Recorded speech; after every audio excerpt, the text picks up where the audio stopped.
Helen Yee here with Eyes on the Game here at Top Rank Boxing, being joined by the still undefeated Mr. Teofimo Lopez. Now you are fighting Nakatani on July 19th, 11 days before your 22nd birthday in Maryland. First off, how's it going? It's going great, like a champ. I feel great, and honestly, I'm excited. You know, we're both undefeated. You know, so someone's got to go, but it's not Teofimo that night. So I'm excited. You know, overall, you know, training camp has been going actually tremendous. You know, and everything's on schedule, and we're actually doing our things. You know, I'm having sharp sparring partners coming in. Abraham Nova, who is actually 15-0, 11 knockouts. He's in camp with us now, and it's just been good. Yeah, and he's kind of laying in the background right now, right? Yeah. Right now he's just laying down and just chilling. So, you know, and it's just been great. Yeah. Now, a lot has happened since your 5th round stoppage over Edis Tatley, which we spoke right after your win, moments after, at Madison Square Garden on April. A big thing that happened, you got married. Congratulations. I know. Actually, 3 days after my fight. So it was, she told me, you know, my wife said, she was like, just don't get hit. You know, we got to look good for the photos. So, you know, so that was something that I was like, yeah, that's easy. No worries. And, you know, it was great, though. It was a very peaceful day that day. It was an eloping wedding, you know, and it was just nice. Immediate family, and it was beautiful. Where was the honeymoon? The honeymoon, we actually decided our honeymoon, we still have one that we're still going to do. I'm going to take her to Maldives. I'm taking her to Maldives. She wanted to go to Santorini, but then I showed her Maldives, and she was like, yeah, that looks better. So I told her we're going to Maldives. But what we did for the meantime, me and her had never been on a cruise. So we went on a cruise with my brother-in-law and her sister. And, yeah, it was perfect. I follow you guys on Instagram. I saw the photos. They look great. Like you said, didn't get hit, right? Nah, didn't get hit, you know. And that's what we do. You know, we try to you know, do as much as possible to not take the amount of punches, you know, and just try to hit and don't get hit, you know, so we can have not just have a long-lasting career, but afterwards, you know, and that's the things that me and my father, we always talk about. You know, he always tells me, just don't get hit. Now, looking at Nakatani, like you said, he is also undefeated, like yourself, is kind of rounding up a string of stoppage victories as well, like yourself. So how do you think you guys match up stylistically?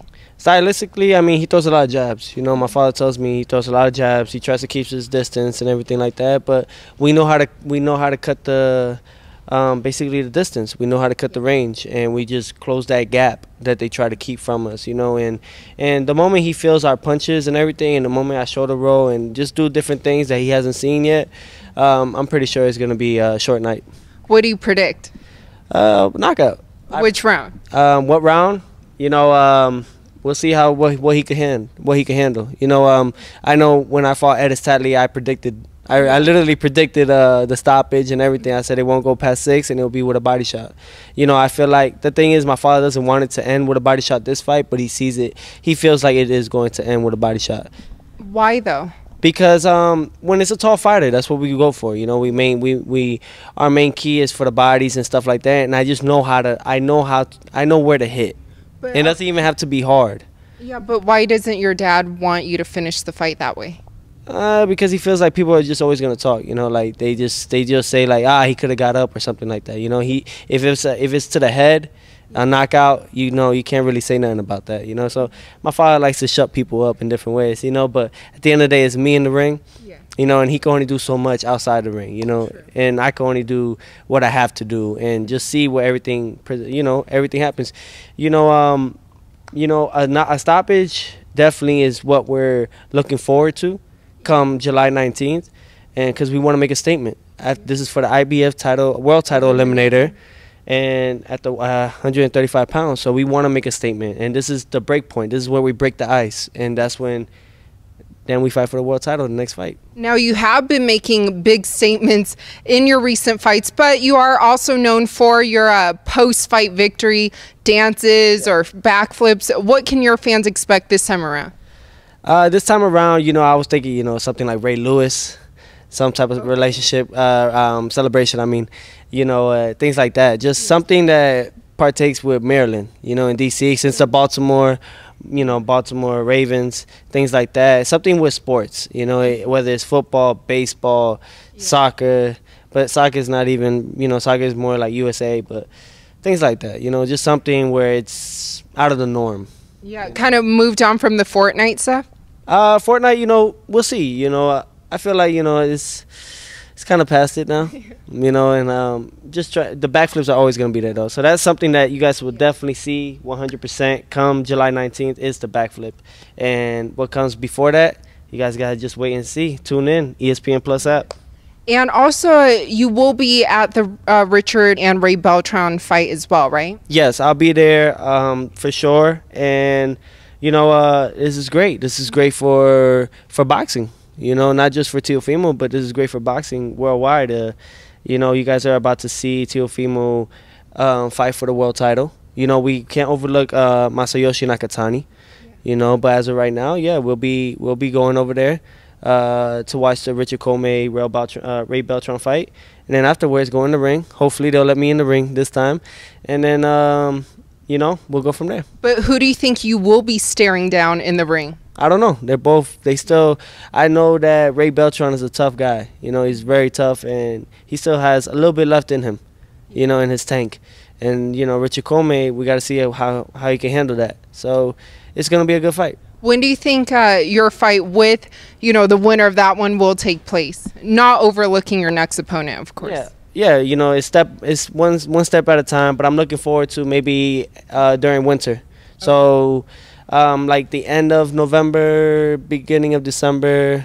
I mean, winter starts like mid-December, but right? Depends on where you live. Yeah, but, you know, so it'll be around that time. It'll be probably after Thanksgiving or something in that. But another title, Luke Campbell and Vasily Lomachenko, that one, they're trying to work some things out to get it finalized. What do you think of that title fight? Actually, I'll be over there too. I'll be, yeah, I'm busy. So they're trying to fly me out to the UK as well, because it'll be in the UK. Okay. I probably gave you the inside already. But it'll be in the UK, and those are the things that they're working on and what arena they want to have it in. So it'll be in the UK, and it'll be August 31st. So they're trying to just figure out, you know, yeah, like things like that, and see if I could, you know, if I could make it over there. So which you will be there, right? Yeah, I'll be there. Hopefully everything. Yeah, we talked about this last week during the Tyson Fury Schwartz fight. Yeah. So, yeah, so things like that. So they just really want to put that out there, you know, press the fight. People want to see these type of fights, and Teofimo's all in for it. Now, Lomachenko was recently interviewed in which he said regarding a fight with you that when you guys do fight, he will be holding you accountable for everything that you've said. What do you have to say about that? Keep that same energy. I like it. You know why? Because at the end of the day, he's mad. You know, and when you're angry doing something, you don't actually go out to do your full potential that you're capable of doing. But what do you think it is about you that kind of seems to be getting under his skin a bit? I don't respect him. Everybody else respects him. I don't. Like, you're not afraid of him at all? Nah, not at all. Actually, not at all. All these fighters that he fights, they literally are respecting him. Hey, you know, he's the best that I'm ever gonna fight, and this and that before they even fight him. So things like that. Honestly, I see him, and I think the reason why he's so upset is not about, oh, let me shut this kid up, because you could have there's fighters out there they'll talk, right? But it's not relevant. They're not relevant. Why? Is because they're not doing the things that they're saying that they're doing. You know, that's the difference between those type of fighters and me. Why? Is because I think he sees it like we're talking what we're talking, but we're backing it up, and he sees that it's actually happening. So he's probably, we could say he's jealous. We could say some words in that, you know. And I think it's honestly, you know, listen, the fight, hopefully it does happen.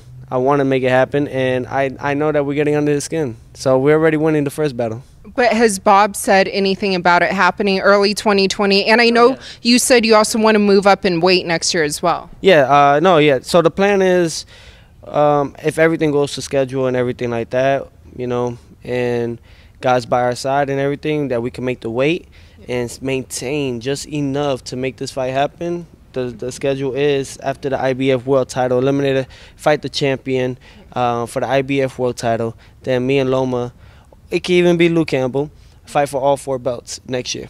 And do you see that one ending in knockout as well? That's what I do. That's what I do best. Yes. And lastly, with the win on July 19th, how are you going to celebrate your birthday? Me and my wife, we've been talking about it, you know, so either go to like DR or something like that, but I don't know yet, you know. That on top of the honeymoon at the Maldives? No, Maldives will be later on. Oh, okay. Right now it's a busy schedule, you know, but after this fight, you know, I have some time, you know, but there's a couple of weddings that we have to attend and stuff like that. Staying busy. Yeah, we just stay busy, and then on top of that, obviously going to the probably August 31st to the Luke Campbell Lomachenko fight. She's still working. I'm still working basically, even when I'm not fighting. And happy birthday to her as well. Yes, happy birthday to my wife. I love you, babe, and yeah, I'm glad that she's here so we can celebrate. Yes, well, congratulations on the continued success. It's awesome to see everything that you say always come to fruition. It's just believing in yourself, and it's called the law of attraction. Whatever you set out to say and do, it will happen. It will come. So that's really what it is. A lot of people say that I'm obnoxious and arrogant and stuff like that, but Teofimo is here and we're relevant, man. We're keeping it, we're taking over. That's what it is. And Teofimo is the takeover. You know, everybody wants to take over the takeover, but there's only one. Yes, hashtag the takeover. But thank you again for your time and best of luck to July 19th. Thank you guys. And you guys can follow me on Instagram, Snapchat, Twitter, and Facebook at Teofimo Lopez. Tune in on the ESPN Plus app July 19th as I become the mandatory for the IBF world title.